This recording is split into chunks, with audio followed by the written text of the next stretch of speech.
반갑습니다. 말씀과 함께 하루를 시작하는 주님의 백성들을 예수님의 이름으로 축복합니다. 2024년 1월 20일 토요일 오늘 주신 말씀은 신명기 9장 1절부터 12절까지입니다. 이스라엘은 들으십시오. 오늘 당신들이 요단강을 건너가서 당신들보다 강대한 민족들을 쫓아내고 하늘에 닿을 듯이 높은 성벽으로 둘러싸인 큰 성읍들을 차지할 것입니다. 거기 있는 사람들, 힘이 세고 키가 큰 이 민족은 당신들이 아는 그 아낙 자손입니다. 누가 아낙 자손과 맞설 수 있겠느냐 하는 말을 당신들은 들었을 것입니다. 그러나 당신들이 아시는 대로 오늘주 당신들의 하나님이 맹렬한 불이 되어 당신들 앞에서 건너가시며 몸소 당신들 앞에서 그들을 멸하셔서 그들이 당신들 앞에 무릎을 꿇게 하실 것입니다. 주님께서 당신들에게 말씀하신 대로 그들을 빨리 몰아내고 멸망시키실 것입니다. 주 당신들의 하나님이 그들을 당신들 앞에서 내쫓으신 다음에 행여 내가 착하기 때문에 주님께서 나를 이끌어 들여 이 땅을 차지하게 하셨다고 생각하지 마십시오. 주님께서 이 민족을 당신들 앞에서 내쫓은 것은 그들이 악하기 때문입니다.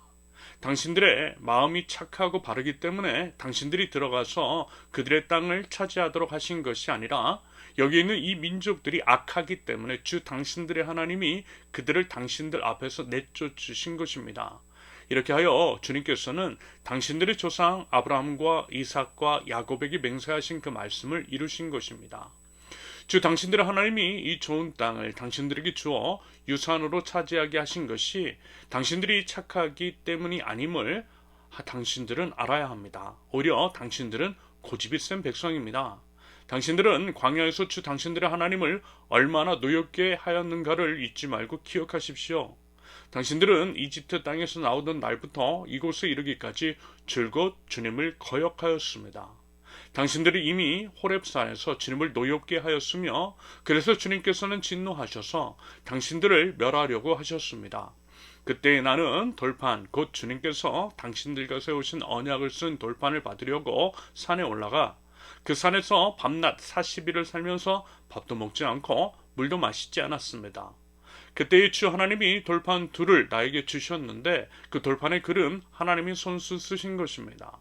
그 돌판에는 당신들 죽는 날에 주님께서 그 산 꼭대기의 불길 속에서 당신들에게 하신 모든 말씀이 그대로 기록되어 있습니다. 밤낮 40일이 지난 다음에 주님께서는 나에게 두 돌판 곧 언약의 돌판을 주셨습니다. 그리고 주님께서는 나에게 이르시기를 일어나서 여기에서 빨리 내려가거라. 이집트에서 이끌어낸 너희 백성이 타락하여 내가 명한 길에서 이미 떠났으며 자기들이 섬길 우상을 만들었다 하셨습니다. 아멘. 우리는 은혜로 구원을 받은 하나님 나라 백성입니다. 하나님의 은혜에 의하여 믿음으로 구원을 받은 우리들. 여러분, 내 능력이라든지 나의 소유나 지식, 그 어떠함 때문이 아니라는 것입니다.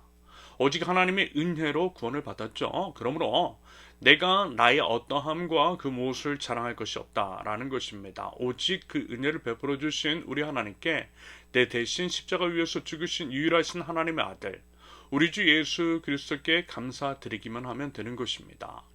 여러분, 이러한 인식 및 그에 따른 바른 자세가 중요한 거죠. 모든 것이 은혜라는 것, 자랑할 것은 우리 예수님밖에 없다라고 하는 것, 그렇기 때문에 겸손해야 한다라고 하는 것. 이것이 이제 중요한 것은요, 우리가 이제 보통 이러하기 때문입니다. 어떤 일들이 잘 되어지고 어떤 성과를 이루었을 때 내가 어떠하기 때문에, 내가 뭘 했기 때문에 나 정도니까 이 정도 하는 거지라고 하는 교만함이 불쑥불쑥 올라오기 때문입니다. 이것이 사람의 본성이라는 거예요. 물론 이제 어느 정도는 그럴 수도 있고 또 인정할 수 있지만 안타깝게도 그것이 심해지면 하나님을 망각하게 되더라는 것입니다. 하나님의 은혜를 망각하고 주변 사람들의 도움을 망각합니다. 그렇게 이제 교만하게 되는 거예요. 교만은 패망의 지름길이죠. 일단 이제 저는 아무래도 이제 목사이기 때문에 교회에 관한 이야기를 가장 많이 하고요. 또 이제 교계에서 일어나는 일들에 대해서 이제 가장 많이 알기 때문에 잘 알기 때문에 교회나 교계, 목사를 예로 들 수밖에 없는 것을 여러분 양해 부탁드립니다. 아무튼 교회나 이제 목사들이 넘어지는 이유가 바로 이 때문임을 많이 보았어요. 예수님의 공로, 우리 하나님의 은혜 때문임을 잊고 자신의 이제 공로를 자랑하고 내세우다 보니 예수님의 자리를 어때요? 사람이 꿰찬 것입니다. 교회의 외적인 성장의 원인을 자신의 노력과 헌신 때문으로만 돌리는 거예요. 자기의 모든 것들을 쏟아 부어서 이렇게 성장을 시켰으니 이 교회 내 것이라는 것입니다. 그러므로 내 마음대로 해도 된다라는 거예요. 내 소유이니 내 자식에게 물려주는 것이 당연한 건 아니냐라는 거죠. 이러한 논리로 하나님의 교회를 사유화하고 부하 권력을 세습합니다. 그런데 여러분, 그건 아무리 그래도 아니죠. 그렇지 않습니까? 물론 이제 그 노력과 헌신은 인정하지만 그렇다라고 해서 여러분 그 한 사람의 노력 때문은 또 아니잖아요. 먼저는 하나님의 은혜가 있고 함께하는 이들의 도움과 헌신이 있었기 때문일 것입니다. 게다가요, 여러분 같은 노력과 헌신을 했다 할지라도 여러분 그랬던 사람들이 모두 똑같은 결과를 얻는 것은 아니라는 것입니다. 세상 사람들은요 그런 것들을 운이라고 하고 우리는 그것을 은혜 때문이라고 합니다. 다시 말해서 은혜 없이는 노력과 헌신도 인정받을 수가 없는 것이고요. 그렇기 때문에 하나님의 은혜를 절대 망각해서는 안 된다라고 하는 말씀입니다. 그것은 이제 분명히 알아. 오직 겸손의 태도로 우리 하나님 앞에 바짝 엎드리고 하나님 저는 다 아무것도 아닙니다 라고 고백할 줄 알아야 한다라는 것이겠죠. 사도 바울의 이 고백, 고린도전서 15장 10절, 그러나 나는 하나님의 은혜로 오늘의 내가 되었습니다. 나에게 베풀어 주신 하나님의 은혜는 헛되지 않았습니다. 나는 사도들 가운데 어느 누구보다도 더 열심히 일하였습니다. 그러나 이렇게 한 것은 내가 아니라 나와 함께 하신 하나님의 은혜입니다. 여러분, 하나님의 은혜라는 거예요. 여러분, 부디어 이 고백이 저와 여러분들의 고백일 수 있기를 바랍니다. 이 마음과 자세요, 결코 변치 말자라는 거예요. 아울러 여러분 저를 위해서 기도해 주시기 바랍니다. 끝까지 이러한 마음이 변하지 않고 겸손하게 그 하나님의 은혜, 우리 주 예수 그리스도의 공로만을 의지하고 또 자랑하면서 나아갈 수 있도록, 그런 제가 될 수 있도록 여러분 꼭 기도해 주셨으면 좋겠습니다. 그리고 이제 그 은혜를 아는 자로서 마땅한 감사가 있게 하시되 우리 하나님께서 이제 내려놓으라고 하시면 언제든 내려놓을 수 있는 용기와 믿음을 허락하시며 또 이제 그 은혜를 아낌 없이 남김 없이 후회 없이 주변 사람들에게 흘려 보낼 줄 아는 사람이 되게 해달라고, 그렇게 이제 끝까지 겸손할 수 있도록 여러분 꼭 기도해 주실 수 있기를 바랍니다. 말하자면요, 오늘 본문이 이런 내용일 것 같아요. 이제 요단강을 건너 가나안 땅에 들어가게 될 것인데 그곳에 있는 강대한 민족들, 안악 자손들을 쫓아내고 높은 성벽으로 둘러싸인 모든 것들을 차지하게 될 것이라고, 그 모든 것들을 우리 하나님께서 친히 이루어 주실 것이라고 모세가 이스라엘 백성들을 향해서 이야기합니다. 그러니 염려할 것 없이 믿음으로 당당하고 담대하게 나아가라는 것이겠죠. 그러면서요 신신당부합니다. 방금 말씀처럼 가나안 땅에서 놀라운 승리를 이루게 되었을 때 그것이 무슨 이스라엘 백성이 뭔가 이뻐서 뭔가를 잘 했기 때문에, 능력이 있기 때문에, 착하게 살아서 다시 말해서 그 어떤 공로를 얻은 것은 결코 아니라는 것을 잊으면 안 된다라는 거예요. 무슨 얘기죠? 은혜로 구원받았다라고 하는 것, 하나님의 은혜임을 명심하라는 것이죠.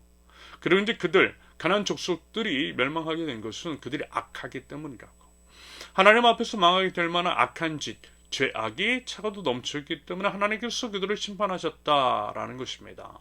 그 얘기인 즉슨 뭐예요?